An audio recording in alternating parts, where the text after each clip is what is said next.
Continuando con los hechos de los apóstoles, la curación de aquel paralítico a la puerta del templo provoca que la gente rodee a Pedro y a Juan, porque el paralítico era bien conocido en Jerusalén.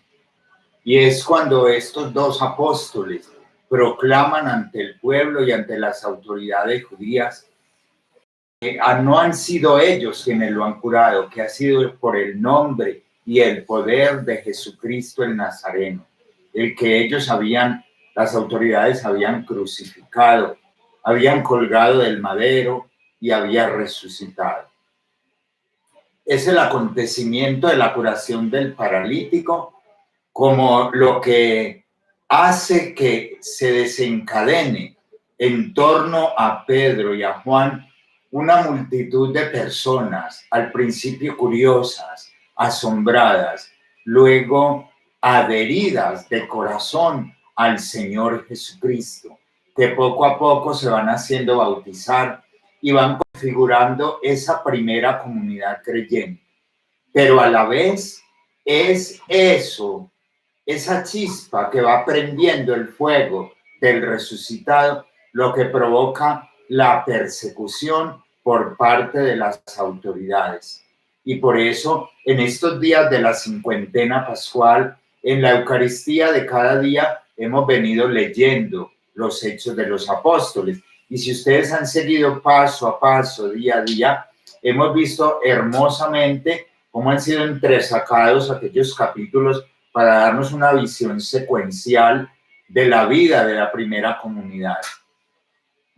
Cómo van creciendo el número de los creyentes, hombres y mujeres que se adherían al Señor. Y esta primera comunidad vive de una manera tan bella que llama la atención. Los que no pertenecen a ella, el resto de la gente, los miran y ven cómo se aman. Eran muy bien vistos, dice un texto de los Hechos de los Apóstoles. Gozaban de la simpatía del pueblo, los miraban bien. ¿Qué había en esa comunidad? Indudablemente era la presencia viva del resucitado. Era el vínculo de aquel mandamiento nuevo, de aquel como yo los he amado. Nos dice el libro de los Hechos que se reunían alrededor de los apóstoles. Era una comunidad apostólica. Se nutrían de las enseñanzas de los apóstoles. ¿Y qué enseñaban? Inicialmente el querigma, que Cristo murió por nuestros pecados, que fue sepultado, según las Escrituras resucitó, y quienes tengan fe en él recibirán el perdón de los pecados y serán convertidos en hijos de Dios, como el Hijo por la efusión y presencia vivificante del Espíritu Santo. Ese era el querigma, el anuncio. Y alrededor de ese anuncio se van los apóstoles adoctrinando a aquella primera comunidad en la vida y palabras y acontecimientos y enseñanzas del Maestro. Entonces, era una comunidad que se reunía alrededor de los apóstoles. Permanecían unidos en la oración. Era una comunidad orante. Se cultivaba la oración en común. La fracción del pan era una comunidad eucarística. Y ya la misma carta de Pablo a los Corintios, la primera, nos va a hacer alusión a aquellas asambleas donde se celebraba la cena del Señor. Desde el mismo día de la resurrección, la comunidad se reunió. Recuerden que en la noche del primer día de la semana, estando reunidos, Jesús se hace presente con el regalo de la paz, y lo mismo en la casita de los dos caminantes de Emaús. Esa fracción del pan ha acompañado al grupo de discípulos y a la comunidad inicial, a la iglesia naciente y a la iglesia de todos estos 21 siglos. La Eucaristía, la presencia del Señor, el hacer esto en memoria mía, de mi cuerpo entregado y mi sangre derramada. Comunidad apostólica que se nutre de la enseñanza de los apóstoles, no de cualquiera, sino de los apóstoles. comunidad orante que alaba, que da gracias, que suplica, que invoca, que intercede, que consagra. Y comunidad eucarística alrededor del memorial de la entrega total del Maestro. Además, era una comunidad mariana. Lo vimos ahora cuando decíamos que en Pentecostés la Madre estaba dentro como corazón y alma de la comunidad. Y otro rasgo bellísimo, singular, peculiar, distintivo de los cristianos. Todo lo tenían en común. Nos dice que vendían los que tenían propiedades y bienes, los vendían y colocaban el dinero a los pies de los apóstoles y se repartía luego de acuerdo con las necesidades para que nadie pasara necesidad. Ese rasgo de la comunidad, comunidad de fe, comunidad de oración, comunidad de amor, comunidad de bienes. Partían el pan, comían juntos, anunciaban la palabra, todo lo tenían en común. Ahí está el ícono perfecto, la maquetica de lo que ha de ser la iglesia, el bonsái, la pequeña muestra del sueño de Jesús, que todos sean uno. Eso ha de ser también cada comunidad religiosa. La vida consagrada tiene que ser para el mundo esa comunidad apostólica, orante, fraterna, eucarística, comunitaria, donde todo lo ponemos en común. No solo el llamado a un mismo carisma, no solo el beber de una misma fuente de nuestros fundadores, no solo el iluminar la obediencia a la luz de las constituciones y disposiciones que dan forma e identidad a cada congregación, sino poner en común lo que somos y tenemos. Poner en común la vida, el amor, sin fronteras, sin divisiones, sin exclusiones, sin celos, sin envidias, sin chismes, sin estratos, sin clasificaciones. Todo eso que les he dicho tanto. Somos la esperanza, somos la maqueta en pequeño del pueblo de Dios. Lo que el Señor sueña en su pequeño grupo de discípulos. No cabe entre nosotros el egoísmo. Todo en común. Y este tiempo de dificultad, este tiempo de encierro, digámoslo así, de autocuidado, ahora en que estamos limitados para salir a la calle, este momento peculiar que vive la humanidad y nuestro país, es un momento para que al interior de la comunidad religiosa se acentúe el amor. A veces tenemos que reconocerlo, muchachos, y es mi deber decírselos, porque ustedes son la esperanza. Y yo sé que en sus casas religiosas han visto modelos bellísimos, hermanas mayores y otras más jóvenes, que han sido como las que los han atraído a ustedes y que mirándolos y mirándolas dicen, tan lindo vivir así, miren cómo se aman, miren qué alegría, miren qué estilo de vida tan bello. Pero también yo tengo que decirles que cuando retiramos la mirada del Señor, cuando dejamos de lado el Evangelio, cuando dejamos entrar el esquema del mundo en la vida consagrada, entonces se fracciona la comunidad y nos entra lo mismo del mundo. La competencia, la rivalidad, la división, los celos, la envidia, el apoltronamiento, la comodidad, el egoísmo, el pensar solo en mí, hacer lo mío y no doy la mano al otro que no ha terminado la tarea, que se defienda como pueda. Tan lindo eso de termino lo mío, ¿dónde puedo ir? Ayudar a lavar el plato, la cuchara, la tacita, al hermano, a la hermana mayor que le cuesta más moverse al comedor, ayudarle a correr la sillita, acercarle esos pequeños, grandes detalles que hacen bella la vida. Ese callar a tiempo, ese escuchar con bondad, ese ponerme en el lugar del otro, ese en este momento de sobriedad, de austeridad, en un momento como el que estamos viviendo en estos meses. Yo sé que los ingresos de muchas comunidades, los ingresos económicos van bajando, no es lo mismo que antes, y que no ni pensar que en la casa religiosa haya quien exija como obtener las mismas comodidades de antes, las cositas de marca. Ya no es tiempo de gusticos ni de lujitos, es tiempo de sobriedad, de austeridad, de lo básico, como los pobres. Vivir a radicalidad ese voto de la pobreza que nos hace tan libres, tan felices, que no nos separa del común de la gente que lucha el día a día, el pan de cada día. Tan lindos nuestros religiosos que llevan a cabalidad su pobreza. Cuando uno los ve viajando en metro, en bus, como los pobres, así pegados de la varilla del bus y del metro, haciendo equilibrio para no caerse como cualquier mortal, encarnados en las realidades de nuestra gente. Eso de los taxis y todo eso, a los hermanos enfermos, necesitados, limitados. En la casa, el menú pobre y sobrio, para todos comen, nadie exige platos especiales, esta come esto, esta come aquello. Los pobres no eligen qué comer, comen lo que tienen. Claro que los mayores, los ancianos, los enfermos, todos los mismos cuidados, predilecciones, a una costa de la renuncia de los otros. Pero mientras estemos bien, nos chilla exigir.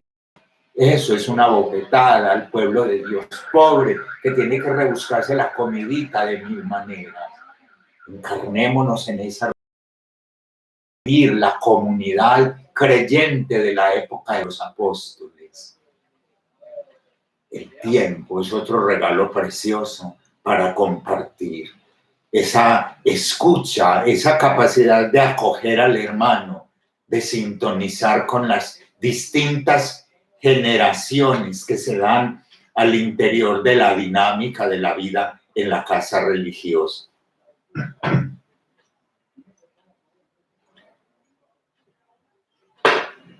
También en esa primera comunidad de la iglesia naciente se siente la presencia del Espíritu. Es el Espíritu el que va moviendo, el que va prendiendo lucecitas y abriendo ventanas para enriquecer el dinamismo de la vida comunitaria. Mire cómo al aumentar el número de creyentes hay que diversificar funciones, y entonces cuando se crea la institución, la diaconía, los 7 diáconos, entre ellos Esteban, para atender a las mesas, al suministro de los alimentos de las viudas y los pobres, para que los apóstoles se dediquen a la oración en común y a la predicación de la palabra.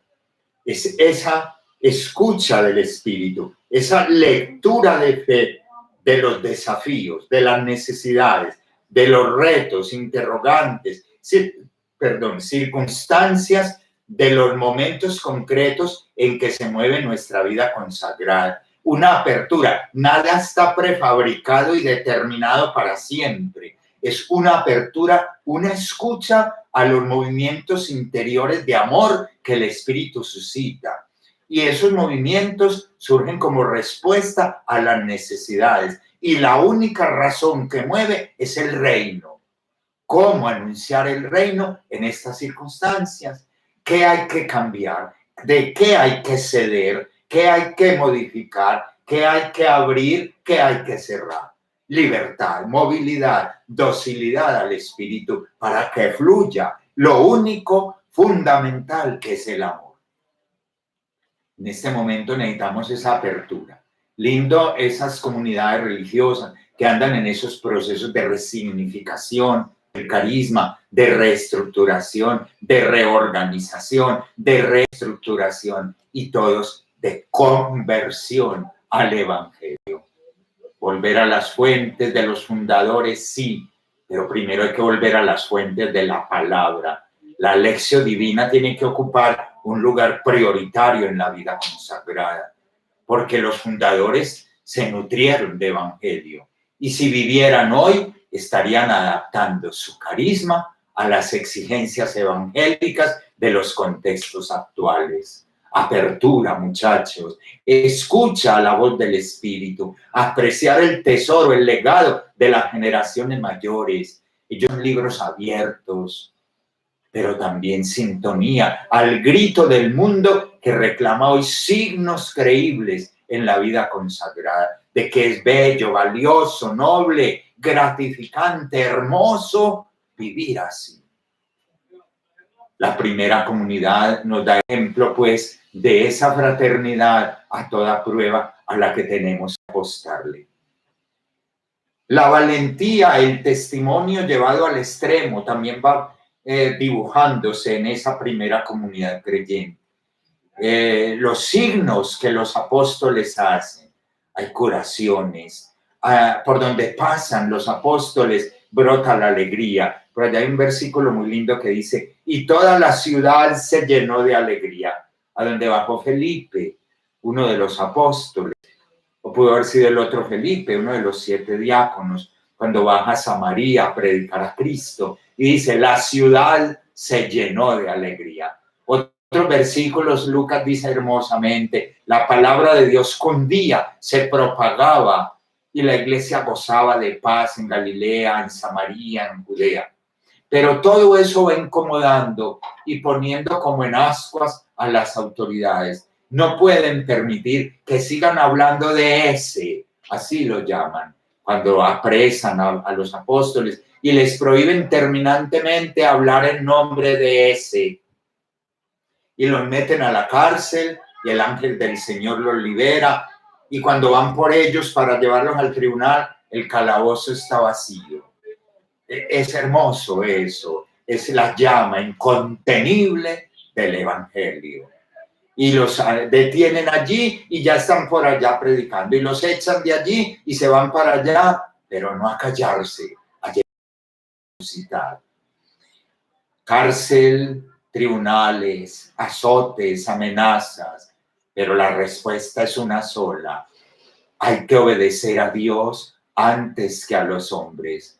Y aquel que ustedes crucificaron está vivo y nosotros somos testigos. Y no hay otro nombre dado a los hombres que el nombre de Jesucristo. No hay otro nombre en el que podamos salvarnos.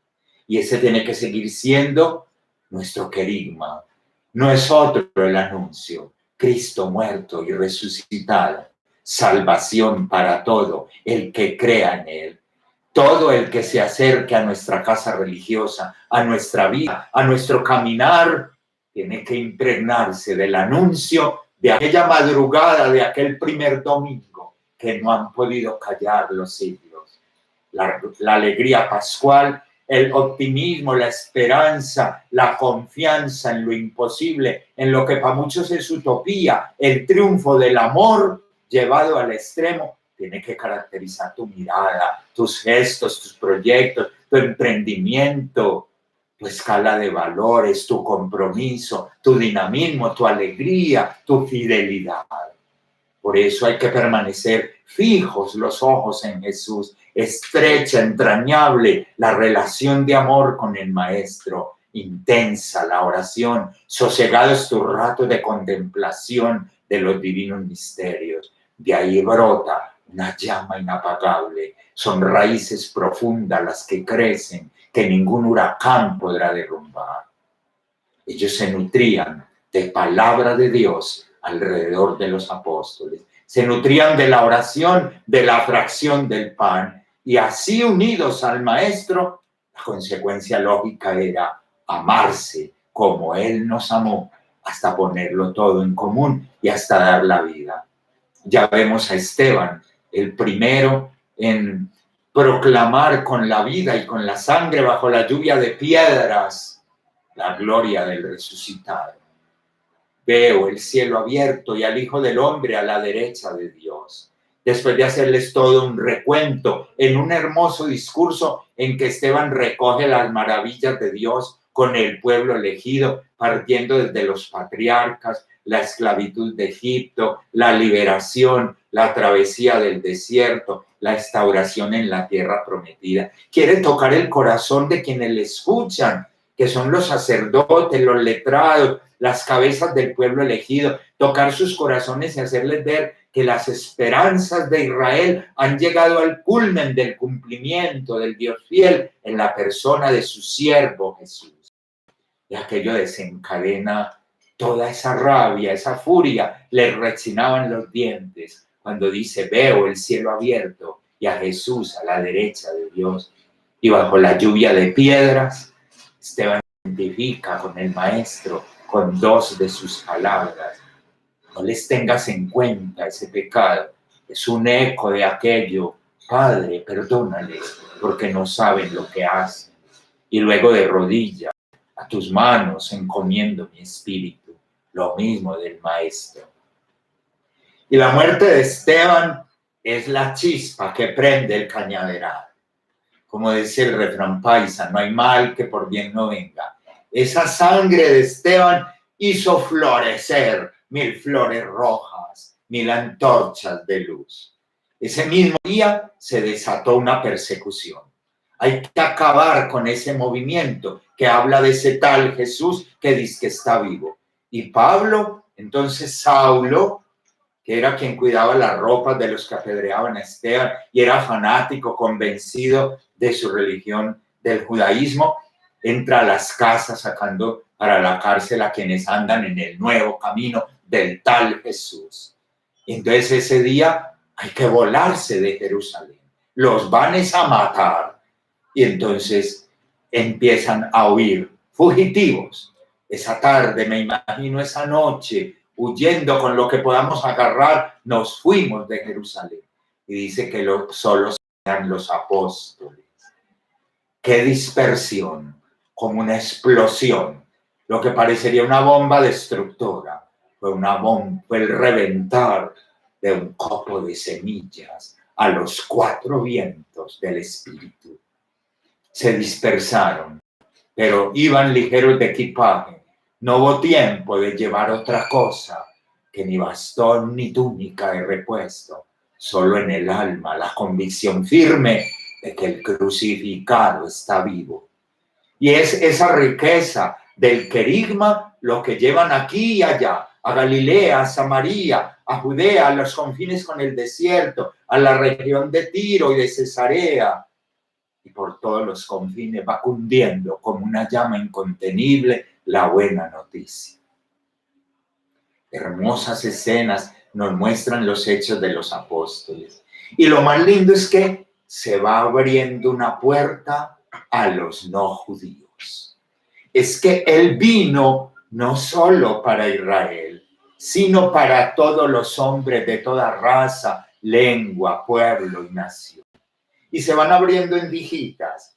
Miren qué lindo ese episodio de Felipe, que el Espíritu lo lleva por el camino y viene aquella carroza donde viene el ministro de Hacienda de la reina Candace de Etiopía. Y el Espíritu mueve a Felipe a acercarse y oye que este etíope de un pueblo lejano, ustedes saben en el mapa con respecto a Israel, ¿dónde está Etiopía? Y había venido a Jerusalén. Sabemos que había también judíos dispersos desde el Antiguo Testamento por otras regiones. El judaísmo había pegado y a veces venían a Jerusalén. Y entonces había venido a Jerusalén y ahora iba leyendo en su carroza al profeta Isaías. Y el Espíritu mueve a Felipe, acércate a esa carroza. Y se acerca y lo oye leyendo. Como cordero llevado al matadero, como oveja muda ante el esquilador, sin defensa, se lo llevaron, lo arrancaron de la tierra de los vivos. Y le pregunta al etíope, ¿entiendes lo que estás leyendo? ¿Cómo voy a entenderlo si nadie me lo explica? Súbete, súbete. Y siguen el viaje en el carruaje. Y empieza a partir de ese texto. Empieza Felipe a explicarle a aquel etíope, ¿quién es ese que como cordero llevado al matadero, como oveja muda ante el esquilador, fue entregado a la muerte, arrancado de la tierra de los vivos y por cuya sangre y heridas todos hemos sido curados? ¡Qué viaje aquel! ¡Qué alegría! ¿Cómo escucharían los oídos y el corazón del etíope desvelar el sentido profundo del capítulo 53 del siervo sufriente de Yahvé, explicado por un discípulo convencido, testigo del resucitado? ¿Cómo sería que apenas ve agua le dice, hay problema en que me bautice. Mira, agua. Quiere sumergirse en aquel que por nosotros murió y resucitó. Hermosa escena. Y es un hombre de otro país. Allá seguro fue a contar la experiencia hermosa de su camino, de su encuentro con el crucificado, resucitado. Y otra ventana también se abre para los no judíos. Es en la persona de Pedro. Ya tenemos a Pedro, nos lo han contado los hechos, como no es Pedro, ni tampoco su sombra, como dice un canto hermoso, sino el espíritu del Nazareno, el que tiene Pedro, y su sombra y su paso y su palabra y su mano curan enfermos y hasta resucitan a Gacela. Es el discípulo que se ha ido configurando con el maestro y entrega al maestro con el cual se ha identificado, hecho uno por amor. Y este Pedro tiene un momento de oración y en ese momento de oración tiene una visión. Y resulta que en lejano, por allá en Cesarea, otro hombre de un pueblo que no es Israel, un romano, un centurión romano, un soldado que tenía a su cargo 100 soldados y se llama Cornelio, un hombre piadoso, orante, está en oración. Y un ángel del Señor se le presenta y le dice a Cornelio, envía unos hombres a Cesarea a llamar a un tal Pedro que se hospeda en tal casa. Le dan todas las pistas. Anda y llámalo y dile que venga, porque a través de él Dios tiene un mensaje para ti y para tu familia. Y Cornelio manda llamar a Pedro, a un tal Simón, a quien llaman Pedro. Y en el mismo momento en que Cornelio tuvo esa visión y ese movimiento, Pedro también estaba en oración y tuvo una visión bellísima. Dice el texto que vio en su oración que descendía de lo alto un mantel sostenido por las 4 puntas, que iba bajando y en ese mantel había carnes de toda clase de animales, cuadrúpedos, aves, reptiles, y que una voz le dice, Pedro, levántate, mata y come. Y Pedro, que seguía la tradición judía, la ley de Moisés, había alimentos que un israelita verdadero no comía porque eran alimentos de animales impuros. Dice, ni riesgo yo contaminarme con alimentos impuros. Y la voz de Dios le dice, no declares impuro lo que Dios ha purificado. Y eso lo va a llevar también a recordar quizá lo que Jesús había dicho, de que no es lo que entra por la boca, sino lo que sale del corazón. Pero aquí la cosa va más allá. Esa visión de mata y come. Lo que Dios ha hecho puro, no lo declares tú impuro. Pedro lo va a traducir de la manera más bella, indudablemente iluminado por el Espíritu del resucitado. Es que se derrumben los muros y no volvamos a mirar como no santos, no consagrados, no dignos a los que no son del pueblo de Israel. Cornelio no era del pueblo de Israel, era romano. Y ahí Dios está mostrando que para todos vino su Hijo amado, que la sangre preciosa de la cruz ha hecho hijos a los hombres de toda raza, lengua, pueblo y nación. Y es precisamente Pedro quien interpreta eso de lo que Dios ha declarado puro, no lo declares impuro. Y es precisamente en ese momento cuando tocan a su puerta aquellos enviados del centurión romano preguntando por él. Y el Señor le dice, anda, vete con esos hombres y anda que te tengo una misión. Qué hermoso eso. Es la puerta abierta a los gentiles o paganos. ¿Quiénes son los gentiles, los paganos? Los que no eran del pueblo de Israel, estaban excluidos de las promesas. Israel tenía la idea de que solo los circuncidados en su cuerpo, los que a los 8 días de nacido habían recibido la intervención, la operación quirúrgica de la circuncisión, eran del pueblo elegido y heredarían la salvación. Pero las cosas se mueven de otra manera, que Pablo ya nos va a explicar en sus cartas, sobre todo en Romanos y en Gálatas, cómo la salvación no se da por una operación quirúrgica, sino por la fe en Cristo.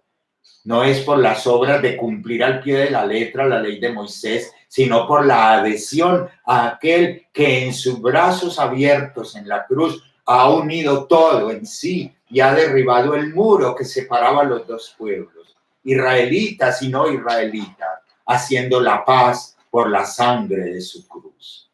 Las cartas de Pablo van a aclarar y van a penetrar en esa cristología, en ese quién es Cristo y la misión y el dinamismo de la salvación y esa eclesiología, esa concepción de iglesia como cuerpo místico, uno, apostólico, universal, salvador, comparado con una vid y sus ramas, comparado con un edificio con piedra angular, comparado con un cuerpo, con una cabeza. Las cartas de Pablo y también de Pedro nos van a clarificar ese sentido de iglesia abierta más allá de las fronteras geográficas, culturales, religiosas del Israel del Antiguo Testamento.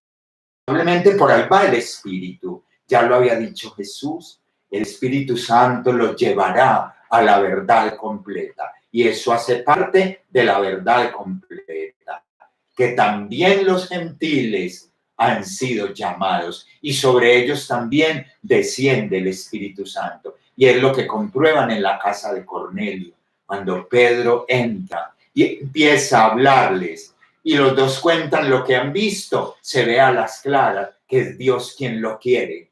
Y al anunciar Pedro el querigma del Cristo muerto y resucitado, la casa también se llena y los corazones se llenan de la fuerza del Espíritu. Tanto que los judíos que lo acompañaban y a quienes después les cuenta lo que pasó, aceptan con alegría que también el llamado es para los gentiles, porque al principio a Pedro le reprocharon que hubiera ido a casa de paganos, de romanos, porque la ley de Moisés no lo permitía. Miren qué pasos tan lindos. Es el Espíritu que acompaña a la iglesia en la apertura, como hoy. Hoy el Espíritu sigue hablándonos de apertura.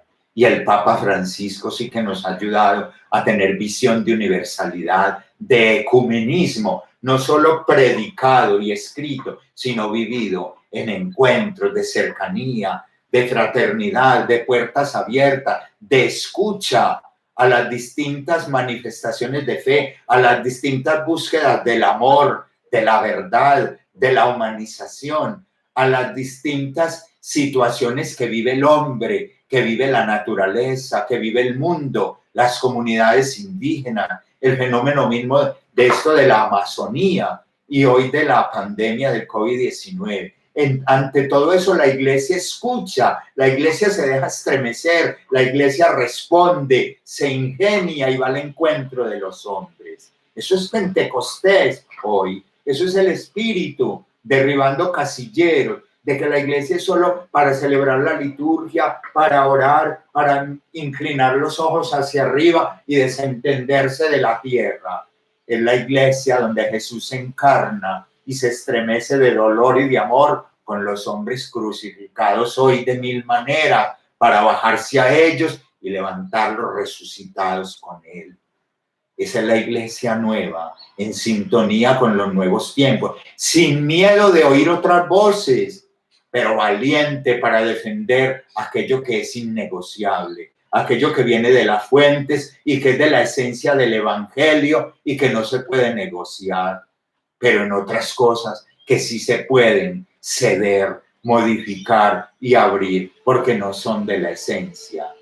Eso se llama sabiduría del Espíritu, se llama fidelidad al evangelio. Y cuando se es fiel al evangelio, se es fiel al hombre. Al hombre son modificables posiciones, posturas, concepciones y otras cosas son de la esencia del hombre. Y cuando se es fiel al hombre, por ahí va el Evangelio. Jesús no vino a imponer esquemas, a rotular, a excluir, vino a liberar, a engrandecer al hombre. Hay una verdad que a nadie repele, y es la verdad de que somos muy amados de Dios y que el amor total de Dios se desbordó en su Hijo, Jesucristo, encarnado, hecho uno de los nuestros, muerto y resucitado, maestro de amor total hasta el extremo, y que a Él se parecen y en Él se transforman los que aman así. Ese es el único anuncio, y eso no le choca a nadie, porque si de algo está sediento todo hombre, es de sentirse totalmente amado. Nosotros somos la esperanza del Evangelio proclamado así, en esa partitura de fe, de amor, en clave de amor, en clave de cruz, muriendo cada día a nuestros empecinamientos, a nuestra dura cerviz, a nuestra coraza impenetrable, inamovible, a nuestras raíces anquilosadas, incapaces de dejar que el árbol se mueva en danza festiva al soplo de la brisa o del huracán del Espíritu Santo en los tiempos nuevos, para poder dar sombra a las realidades nuevas del hombre de hoy y de siempre. Ustedes son la esperanza. Y entre todas esas cosas de este libro tan bello de los Hechos de los Apóstoles, nos encontramos con la conversión de Saulo. Ya lo leíamos esta semana. Ese Pablo en el camino de Damasco y aquella luz, aquel resplandor que lo lleva a encontrarse con Jesús. Yo sé que ustedes y yo también hemos vivido esos momentos en que ese resplandor celestial nos ha dejado ciegos para empezar a ver de otra manera. Bendito instante que tú y yo hemos tenido. Yo los invitaría hoy, en un momento de oración, a volver al momento de tu conversión, de la caída de tu caballo, donde cabalgabas loco en pos de aventuras, de esquemas, de obsesiones, de proyectos, quizá lindos también, pero un resplandor venido del cielo te derriba, te deslumbra, te roba el alma, y hoy andas como Pablo, como un loco enamorado del crucificado, resucitado, que se te ha aparecido en el camino de tu Damasco. Cada uno tiene un camino de Damasco y un momento de deslumbramiento amoroso y de derribada que nos levanta y nos enruta tras él. Hay que volver a esos momentos, a esas experiencias fundantes que marcaron la vida, que quedaron tatuadas en el alma y que uno queda convencido que Él me habló en el camino y me cambió la ruta. Por eso Él dirá, cuando aquel que desde el vientre de mi madre me llamó, tuvo a bien revelarme a su Hijo.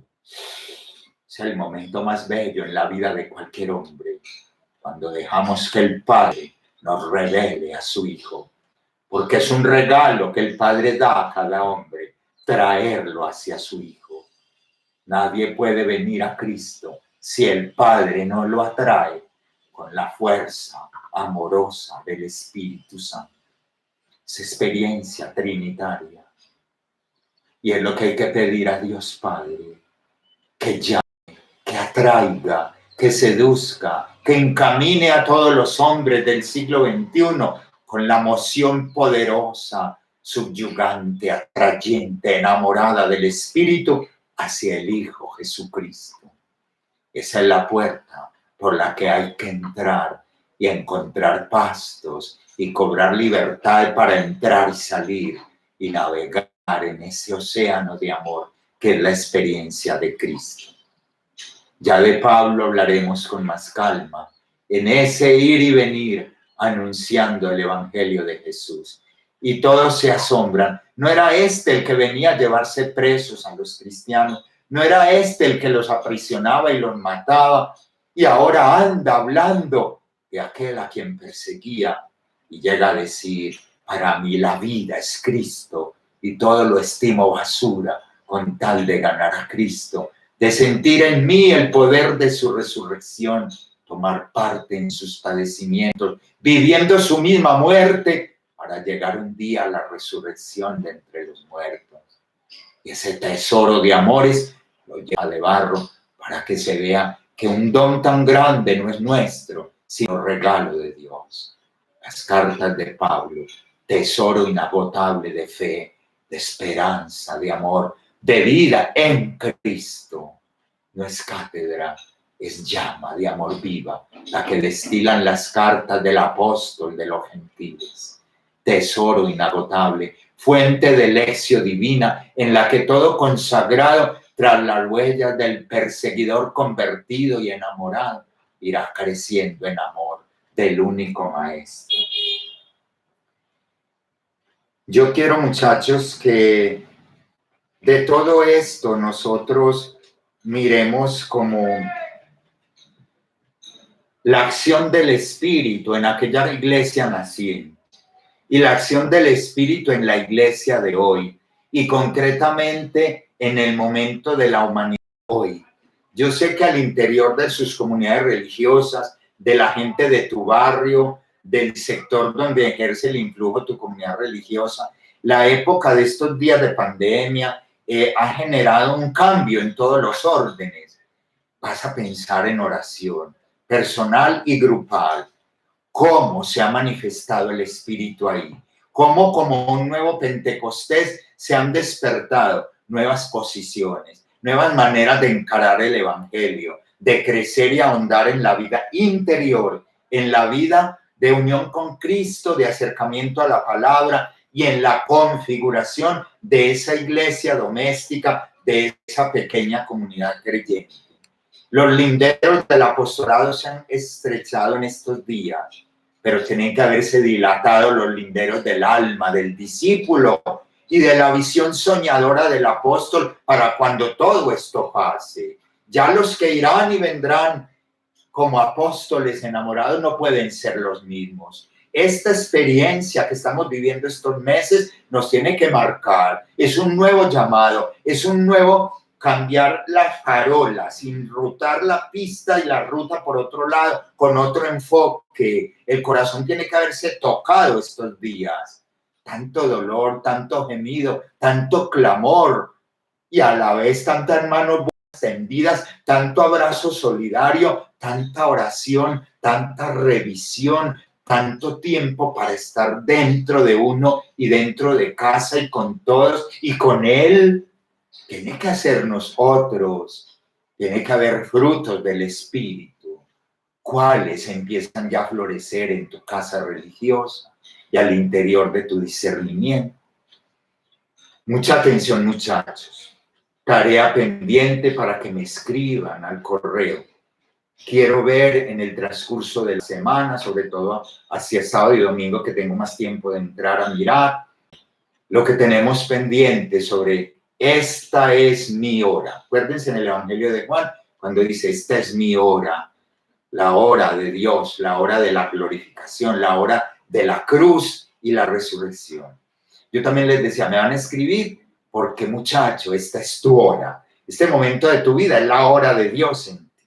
Y escribir también cómo esta hora está suscitando la acción hermosa del Espíritu en ti y en tu comunidad religiosa, en las circunstancias actuales que estamos viviendo.